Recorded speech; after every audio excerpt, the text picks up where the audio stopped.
সবাইকে পেছনে ফেলে আইপিএলের মেগা নিলামের আগেই মুস্তাফিজকে দলে নিতে 4 দলের কারাকারি। 2025 সালের আইপিএল মেগা নিলাম হবে অন্য নিয়মে। প্রতিটা দল মাত্র 4 থেকে 5 জন ক্রিকেটারকে ধরে রাখতে পারবে। এমন পরিস্থিতিতে অনেক ক্রিকেটারকে ছেড়ে দিতে হবে তাদের। সব ক্রিকেটারকে আইপিএলের মেগা নিলামে রাখা হবে। যারা গেছে, মুস্তাফিজুর রহমানকে চেন্নাই সুপার কিংস ধরে রাখছে না। এই সুবর্ণ সুযোগ কাজে লাগাতে চায় অন্য দলগুলো। তাকে দলে ফেরাতে মরিয়া অনেক দল। সেই তালিকায় রয়েছে বর্তমান চ্যাম্পিয়ন শাহরুখ খানের কলকাতা নাইট রাইডার্স, কারণ তারা স্টারকে ছেড়ে দেবে কলকাতা নাইট রাইডার্স থেকে। তাই তাদের ভালো মানের ফাস্ট বোলার দরকার।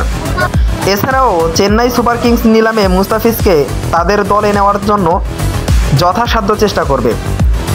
আরও 2টি ফ্র্যাঞ্চাইজি মুস্তাফিজকে নিয়ে আগ্রহী বলেও জানা গেছে। ভারতের জনপ্রিয় সংবাদ মাধ্যম আনন্দবাজার এই দাবি করেছেন।